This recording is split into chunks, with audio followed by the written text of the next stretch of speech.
Unity of the Huachucas presents Reverend Donna Smith. Celebrating all mothers. Happy Mother's Day. Amen. Well, this song happened to be played at my mom's funeral. Yeah. I think it's appropriate. Yes. Spirit knows how to get to us, right? Because our moms are not just our biological moms. They're the neighborhood moms. They're the librarian moms. In Native American tradition, every woman is a mom to all the children. So you can't get away with nothing in their camps. No fool.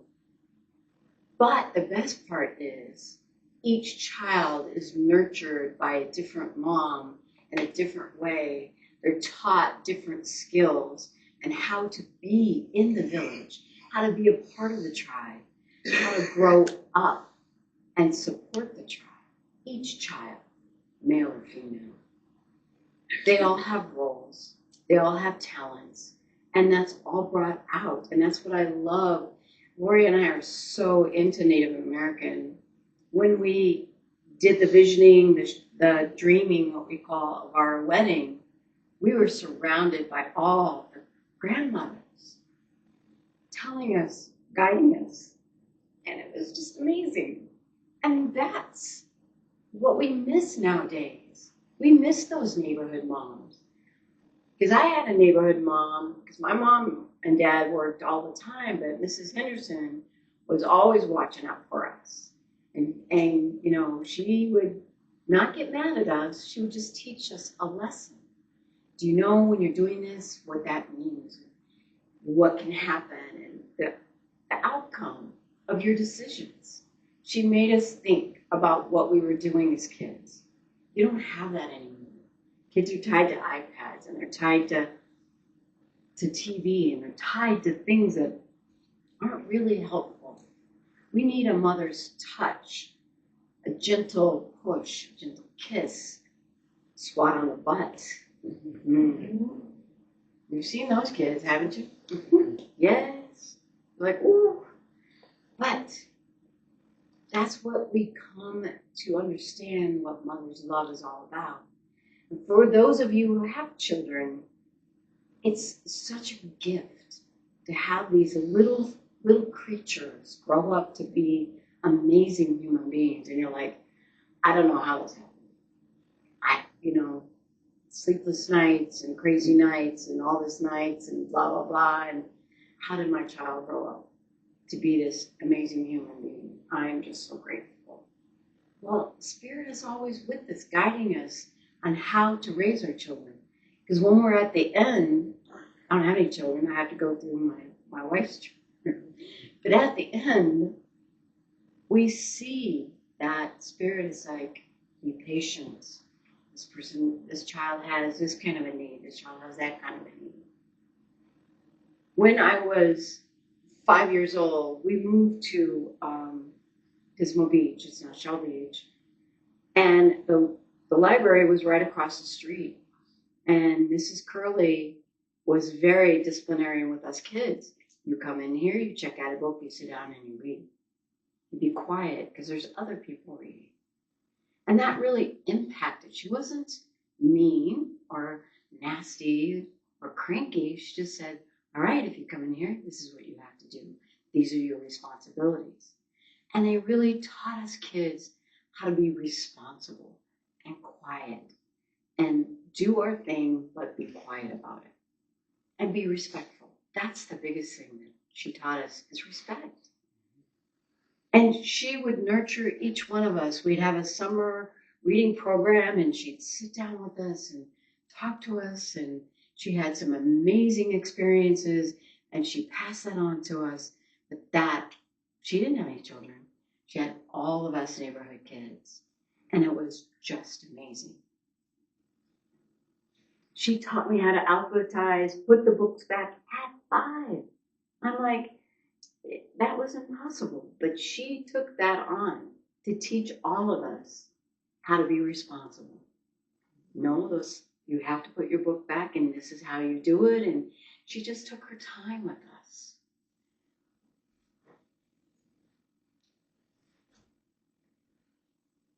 They don't have that anymore. They really don't.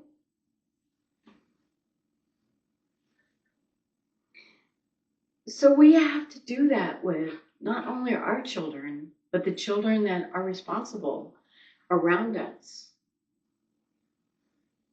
We don't know who we're going to impact by being kind and loving and sharing and teaching responsibility and teaching respect, teaching things that they didn't get at home. A lot of kids don't get this at home. They get leave or disciplined or abused or just shut out. And they don't know how to be adults. They don't know how to be responsible. So they come into our lives so we can teach them how to be responsible. And we can teach them all the good things that they're missed out on. Because a lot of us did miss out on that. We didn't have the loving, caring, baking cupcakes for you every single day kind of moms. Some of us didn't have that. But we learned how to be that for others. We learned how to give that to others who didn't have it. You know, you talk to your neighborhood kids, all talk, oh, your mom's the best, and she does all this stuff for you, and blah, blah, blah. And he goes, well, you don't have to live there. I'm like, but she bakes you cookies every day. Oh, yeah, that's yeah. Mm-hmm. But you should hear the other stuff. You know, and we are always, as kids, comparing moms to each other. You have a great mom, I have a great, I don't have a great mom. We don't get cookies, we don't get any of that stuff. But then you find out that this mom is teaching different skills than what you're learning. And my neighborhood mom taught us a lot of skills. She really did. Taught us how to get along. You know, when kids had a disagreement, she made us stand there and work it out. You're going to work it out right now, and you're going to tell each other what you need to tell each other, and then you're going to say you're sorry. Wow. That's what we need. Because the kids that I've had in the Army don't know how to do that. They don't know how to socialize. They don't know how to have a conversation. They just know how to bully you on social media, and you can't discipline that. So they're missing out on the moms of the world. They're missing out on that neighborhood mom. They're missing out on that loving, caring mom that might be at school or might be at the library or might be someplace playing sports. Those kinds of moms. They come in all different sizes. There's no one cookie cutter. All the moms come in different sizes and bring to the table different things for us to learn. That's the cool thing. My grandmother made me make my own clothes for school every year. She goes, I'm going to teach you how to sew. Oh my gosh, to sew my own clothes, blah, blah, blah. As I got an adult, I knew how to fix my clothes. I could mend my clothes. I could take care of myself. Those things, as kids, we just fight so hard. But there's a lesson for us to learn. And that's what we learn from one another, is those lessons of what we need to do, how we need to be respectful and responsible. Because Spirit is always guiding the perfect and right mom into your life. So when Mrs. Curley came into my life, there was a lot of stuff going on at home. But I got to focus on reading and creating my imagination and developing my imagination and being somewhere else safe. And we stayed friends until 1979. You don't have those anymore. They're hard to come by. They're hard to come by. So we have to take the time to look out for one another as the non-biological moms. We have to help each other.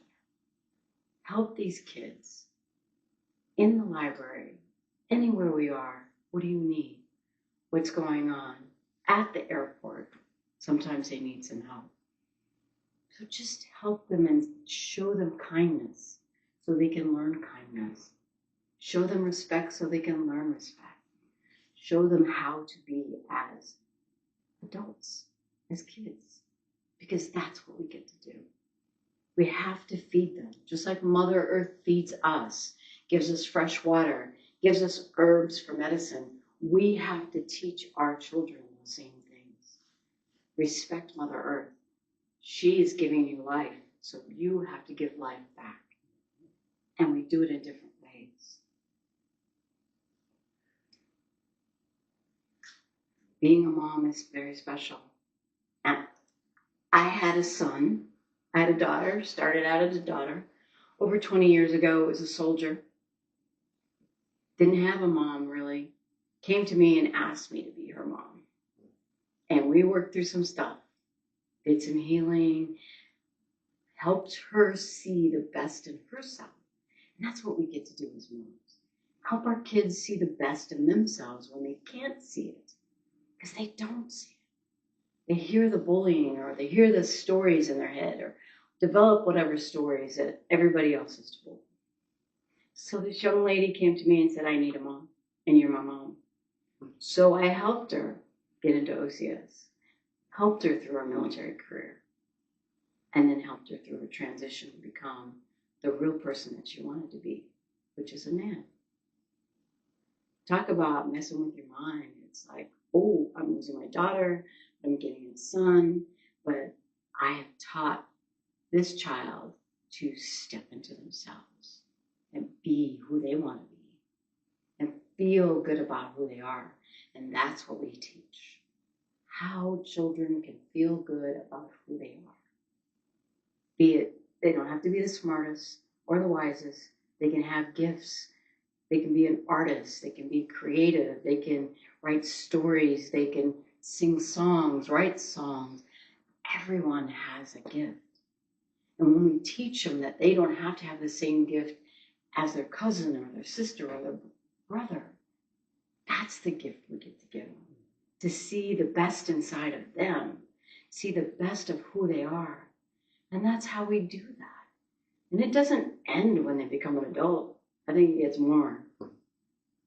I think my 42-year-old is still a 16-year-old. It's crazy. But you still nurture them and help them continue to grow, because that's what we were asked to do.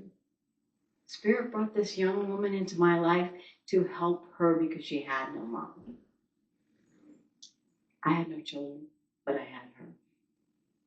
And then things happened, and we severed ties. But you know, I felt bad, but then I didn't feel bad, because I have helped this young man become the person he wanted to be and go out on his own. He doesn't need my help anymore. He knows I'm there, but he doesn't need my help anymore. And that's when we know we've been successful moms. All right, get on the boat, go, don't come back. But it's all about nurture. And nurture comes in many forms, in many ways. We have teachers that nurture us. We have ministers that nurture us. We have school teachers, Sunday school teachers when we were back in the day. We have different people to say, you're okay just as you are. And believe it. Believe that. When they believe in you, you get to believe in yourself. And that's the best thing about moms. They tell you the truth. Believe in yourself. Believe in what you can do. Believe. And when kids step into that, when we step into that, the world changes. It becomes a better place. It becomes a place that we want to be. When we let go of all this craziness on the outside and say, I believe in myself because I had all these moms to tell me I'm good just as I am. I don't have to be this. I don't have to be that. I get to be me. And that's what matters. Each of these children get to be who they are. I'm watching Lori's grandchildren, and the three oldest. They are amazing human beings. Amazing. They can tell me how to do a complicated game, and I'm like, I'm 69, I can't figure this out. But the 12-year-old or 14-year-old or an 8-year-old is like, no, that's not how it goes. This is how. It's amazing. I love that. That's how we have to treat our children. Teach them to be wise and responsible and respectful and know that they are perfect just as they are. Because that's what being a mom is all about. Just knowing the truth for each of our children. That's what they do in the Native American tribes. They know each child is a gift, and they nurture that gift. And that's what we have to do with our children, no matter what their age. Nurture their gift, continue to support them, help them see the best of themselves. Because we get lost now. We do. We get lost, they get lost, and then we come together and we have a conversation, and it's like amazing. Wow, Mom, I didn't know you were going through that. Yep. Moms go through some stuff too. So, but I know that I have your support. I know that I have your love. And that helps us get us through. Mother's love is the deepest, sweetest, best love. And you don't have to be biological. You can be non-biological. The key is love these children as you see them in the store, on the playground, in the streets. We have kids that come in our development because we're the only ones in there. And they come and they say hello, and we just talk to them and chat with them and ask them how their day is. And they're all being happy. I love seeing them so happy. Skating and riding their bikes and having a wonderful time. That's what it's all about. We don't see that hardly anymore. We don't see kids out riding their bikes. So nurture that. Nurture the activities and creativity and responsibility. That's what the best thing about being a mom is. The best. So happy Mother's Day to each of you, biological and non-biological moms, four-legged moms. Everybody knows I have a four-legged kid. And just love yourself through this week. Love yourself today. Celebrate all that you can.